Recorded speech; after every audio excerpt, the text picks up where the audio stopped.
오늘날 지구상에 존재하는 많은 언어들이 있는데 언어학자들은 이 언어의 총수를 한 504개로 이렇게 정리를 하고 있습니다. 그런데 그 504개의 언어를 표기하는 문자는 지금 현재 쓰이는 것은 28개로 이렇게 알려져 있습니다. 말하자면 504개의 언어 중에서 문자로 표기되는 그런 언어는 불과 5.5%에 대해 불과하다는 이야기입니다. 그럼 나머지 95%의 언어들은 자기 뜻을, 자기 생각을 기록할 수가 없기 때문에 다른 사람의 문자를 빌려다 쓰거나 또는 그냥 불편한 상태로 지낼 수밖에 없습니다. 이게 오늘날 지구상의 언어와 문자의 관계라고 말할 수 있습니다. 이런 상황에서 우리 한국인은 정말 세계적으로 우수한 한글과 한자라는 두 개의 문자를 사용하는 정말로 문화적으로 뛰어난 그런 민족입니다. 그런데 정작 우리 스스로는 이런 것을 잘 인식하지 못하고 있는 것 같습니다. 예를 들어서 히말라야 산맥을 등산하는 등산객들이 고지대에서 산소가 없어서 허덕이는 것을 우리는 종종 봅니다. 그러나 우리는 평지에 살고 있기 때문에 산소의 고마움을 모르고 당연히 그냥 있어서 우리가 호흡하는 걸로 생각을 합니다. 문자 역시 똑같습니다. 우리가 문자를 너무 고급 문자를 2개씩이나 향유하다 보니까 문자에 대한 고마움을 우리가 전혀 느끼지 못하고 있습니다. 그러다 보니까 1948년 정부가 수립되고 우리 정부는 정말 엄청난 실수를 저질렀습니다. 그것이 바로 뭐냐면 한글 전용법의 제정입니다.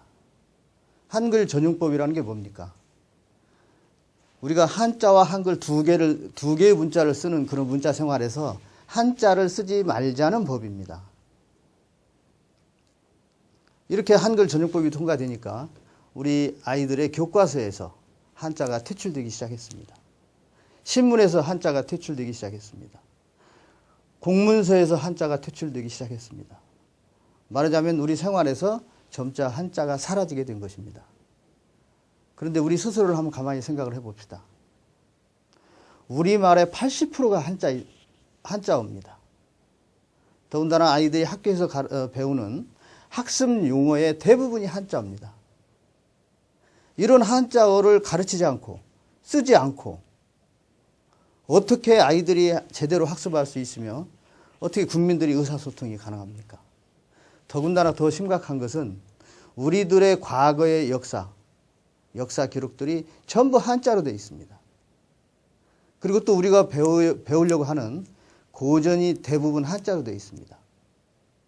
그런데 한자를 안 가르치니까 고전을 접할 수가 없습니다. 원전을 접할 수가 없습니다. 더군다나 우리 역사를 우리 스스로 찾아볼 수가 없습니다. 특히 역사라는 건 오늘 여기 이곳에 서 있는 나의 과거의 발자취를 더듬어 봄으로써 나의 정체성을 확인할 수 있고 미래에 내가 어떻게 나가야 되고 어떻게 될 것인가 이것을 예측할 수 있는 아주 중요한 정신적 문화적 자산입니다. 그런데 한자를 쓰지 않음으로써 한자로 기록되어 있는 우리 역사를 대부분의 사람들이 포기하거나 아니면 다른 사람들이 어떤 의도로 이렇게 써놓은 역사를 간접적으로 보게 되는 이런 어처구니 없는 일들이 다반사로 일어나고 있습니다. 그러고 보니까 오늘날 우리 사회에 의사소통이 안 되어서 세대 간, 계층 간 갈등이 심화될 수밖에 없는 그런 요인이 바로 한자 전용법, 이 법으로부터 야기된 부분도 없지 않다. 이렇게 말할 수 있습니다. 어쨌든 그렇게 됨으로써 우리 사회에서 한자는 점점 사라져 갔습니다. 한글과 한자라는 그런 아주 빼어난 두 개의 문자를 사용하는 그런 우수한 문화 역량을 가진 우리 한겨레가 한자를 포기함으로써 우리 과거로부터 우리 의식에 차지하고 있는 비중의 아주 중요한 부분들을 포기하게 만드는 그리고 다음 세대에 단절되게 하는 그런 큰 실수를 저질렀습니다. 이렇게 한자 전용법을 제정하게 된 배경에는 두 가지 이유가 있습니다. 하나는 중국어라는 점입니다. 한글은 우리 글자고 한자는 중국 글자다. 그래서 중국 글자니까 배우지 말자. 이런 논리입니다. 그런데 여러분 가만히 한번 생각을 해보십시오. 영어는 우리나라 글자입니까? 제1 외국어, 제2 외국어 독어, 프랑스어, 일본어 이런 글자들은 왜 배우죠? 말하자면 중국 글자니까 배우지 말자는 것은 전혀 이치에 맞지도 않고 타당하지도 않습니다. 그런 것을 핑계 삼아 한글 전용법을 만든 겁니다. 또 하나 한글 전용법을 제정하면서 들은 이유가 또 하나 있습니다. 그것이 바로 뭐냐면 어렵다. 배워야 될 한자가 많다. 만약에 배워야 될 한자가 많고 어려워서 가르치지 말자고 한다는 것은 우리 아이들에게 교육은 왜 시킵니까? 어렵고 힘들어도 당연히 알아야 될 것을 알려주기 위해서 우리가 국민교육이라는 이름으로 아이들을 교육시키는 거 아닙니까? 그런데 어쨌든 우리 한글 전용법은 그 아주 불합리한 두 개의 그 논리 위에 오늘날 우리들의 그 문자 생활을 장악하고 있습니다. 한자 자체에도 문제가 없었던 것은 아닙니다. 실제로 지금까지 우리가 수천 년에 걸쳐서 한자를 써오지만 한자를 배울 수 있는 방법이 없습니다. 우리가 천자문이나 사자수학 이런 책들을 통해서 한자를 배운다고 하지만 사실 그런 책들은 한자의 기초를 배우는 학습서는 아닙니다. 말하자면 지금까지 한자가 어떻게 만들어졌는지 그래서 어떻게 배워야 되는지 이런 데 대한 제대로 된 학습서가 없습니다. 그리고 또 한자 내부에 담겨있는 심각한 모순도 있습니다. 예를 들어 제가 한자를 하나 써보겠습니다.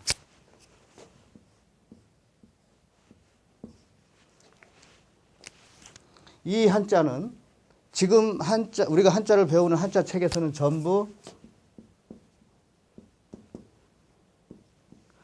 오랑캐이라고 이렇게 배우는 한자입니다.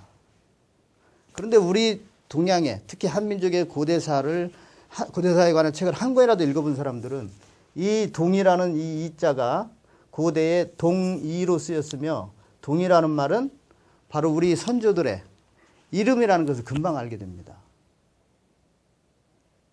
그러면 도대체 어떻게 되는 겁니까? 이 한자는 고대의 우리 할아버지들의 이름자인데 호칭인데 지금 한자 책에서는 전부 오랑캐로 가르치고 있습니다. 이런 일들이 현재 우리 한자 속에 한자 학습 속에 그대로 지금 노출되어 있습니다. 또 이런 한자도 있습니다.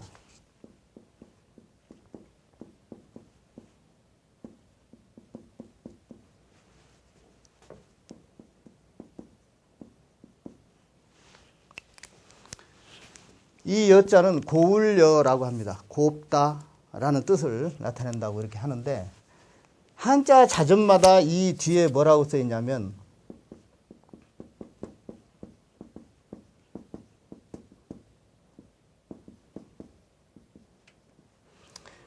우리 그 고대 국가에서 고구려, 백제, 신라 하는 그 바로 고구려입니다.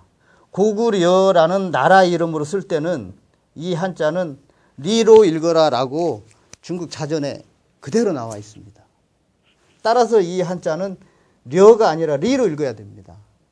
그래서 우리가 고구려 이렇게 하면 안 되고 고구리 이렇게 읽어야 되고 그 다음에 고려라고 하는 나라도 고리라고 이렇게 읽어야 됩니다. 자, 지금 우리는 역사에 대해서 잘 알지 못하기 때문에 려로 발음하는 것과 리로 발음하는 것의 차이를 지금 아마 여러분들은 실감하지 못할 겁니다. 그런데 이 글자를 반드시 이렇게 리로 읽어야 우리 고대 역사에 흐르는 하나의 맥락을 우리가 찾을 수가 있습니다. 자, 한자 하는 사람들도 이런 부분들을 그냥 소홀히 넘겼습니다. 이렇게 한자 속에 담겨있는 그 스스로의 모순, 우리 스스로의 모순, 우리 조상들을 오랑캐라고 불러야 되는 이런 한심한 한자. 그 다음에 려로 분명히 읽으라고 되어 있는데도, 리로 읽으라고 되어 있는데도 려라고 발음해서 고대에 이리 올라가면은 우리가 너와 나를 우리라고 부르는 우리라는 말과 같이 맥이 통하는 나라 이름들입니다. 그런데 이런 연결고리들을 한자 글자 하나를 바꾸어서 음을 달리함으로써 그런 맥들이 전부 단절되는 이런 이상한 한자가 되어 있는 게 바로 우리 한자의 현실입니다. 자, 그런데 정말 다행스럽게도 2000년도에 들어서서 대한민국에서 한자를 새롭게 보는 그런 새로운 방법이 탄생을 했습니다. 그것이 바로 이제 말씀드리려고 하는 백자초문이라는 이름으로 여러분들에게 소개드리는 바로 그 새로운 한자입니다. 백자초문 한자는